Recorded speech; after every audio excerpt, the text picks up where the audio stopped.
Not that this audience needed this reminder, but please don't be Rosie O'Donnell. Please do your best. I really Talk about a bombshell. would appreciate that.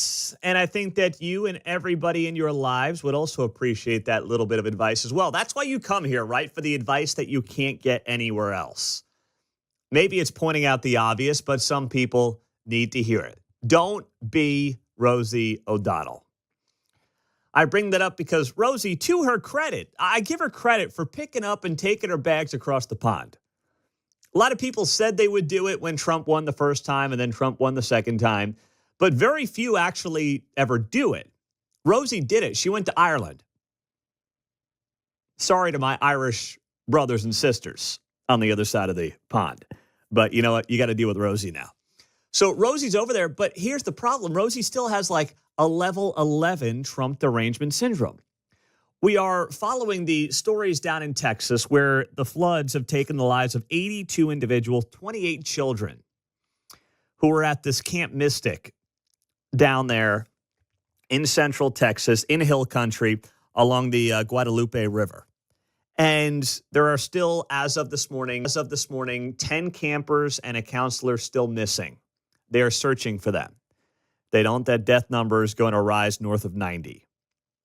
And if your first reaction is to be like, this historic act of Mother Nature is Donald Trump's fault, you're a lunatic. You're deranged. I feel sorry for you. Don't do this to yourself. If this is your initial reaction as they're looking for the bodies of children in Texas rivers, please check yourself, look in the mirror, and say, why am I doing this? But that was Rosie O'Donnell over the weekend. And what a horror story in Texas. The flash floods in Texas, the Guadalupe River. 51 missing, 51 dead, more missing. Children at a camp. And you know, when the president guts all of the early warning systems and the weathering forecast abilities of the government, these are the results that we're going to start to see on a daily basis because he's put this country in so much danger by his horrible, horrible decisions and this ridiculously immoral bill that he just signed into law. As Republicans cheered, people will die as a result, and they've started already. Shame on him. Shame on every GOP sycophant who's listening and following the disastrous decisions of this mentally incapacitated POTUS. No, shame on Rosie O'Donnell. How dare you? Shame on Rosie O'Donnell. I hope she hangs out with Greta Thunberg over there now that they're on the same side of the planet. They deserve each other. Shame on Rosie O'Donnell. As they are searching for the bodies of children, to sit there and say the President of the United States and his attempts with Doge to get under control our $37 trillion in debt, our $2 trillion annual deficit. I would argue the big, beautiful bill actually wasn't all that beautiful because the spending is way too much and still way too generous. We can't afford a lot of the spending in the big, beautiful bill. She decides to say this is somehow Trump's fault. Well, here's the problem. The receipts don't back it up.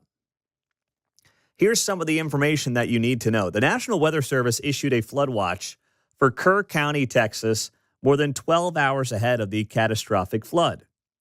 A flash flood warning was issued for Hunt and Ingram, Texas, 3 hours before the Guadalupe River started to climb. The National Weather Service did its job on that front and did it pretty darn well. We've dealt with flash flood warnings, of course, here in the Kansas City area. And you're getting 12 hours of lead time on a flood watch and 3 hours of lead time on a flood warning? You've got this quote from Chris Vygotsky, American Meteorological Society. He works for them. He says the National Weather Service was on the ball. They were getting their message out. He added, quote, "I really just want people to understand the forecast office in San Antonio did a fantastic job." Chris Martz, also a meteorologist down there in Texas, said NOAA and the National Weather Service office in Austin, San Antonio issued a flood watch over 12 hours before the flood. And they also added, as we just told you, a flash flood warning 3 hours in advance. Also, the National Weather Service down in that region had extra staff on duty during the storms, where the office would typically have 2 forecasters on duty. They had up to 5 on staff at the time. So to somehow take your disappointment or disagreement with Donald Trump's and the Republicans' big, beautiful bill, as it's been dubbed, I'm using their verbiage here, not mine, and somehow figure out after that gets signed on Friday, how can we blame that bill for the death of 82 people and 27 campers in the 36 hours that followed that bill signing? It's a horrific thing to try to draw a parallel between. Now, the response, the reaction, right, in the days and weeks to come, that's where you can point at your local, state, and federal politicians. You look at Katrina going back to George W. Bush. You look at North Carolina last year, Helene, with Joe Biden and the administration. See, I used one Republican, one Democrat just to, point out it can be both sides of the political aisle that fail on this stuff. The response is where you can tie in potentially the politics of the moment.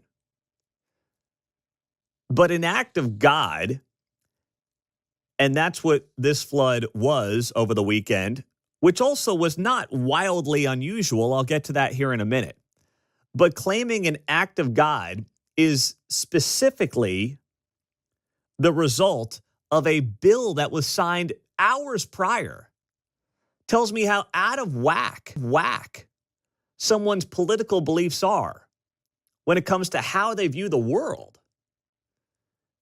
We're still looking for 10 campers here. 10 children are still missing. And to put this all at the feet of someone who had, frankly, nothing to do with it. There wasn't a Republican or a Democrat who had anything to do with what happened over the weekend. There is no politician right now who is at fault for what Mother Nature just did in Texas. This is a 90-10 deal. And whether it's Rosie O'Donnell or any of the other insane individuals you've seen take this approach over the weekend on social media, my goodness, get out and touch some grass, please, for the sake of yourself, your friends, and your family. But the Guadalupe River has been prone to flash flooding for a long time. Why? Due to a combination of topography, geology, and climate. Texas Hill Country is often called Flash Flood Alley, with significant floods having occurred in 1978, 1987, 2002, and now in 2025. And Brett Anthony is going to be here at 8:30. You may remember him. He was at KCTV5 for years.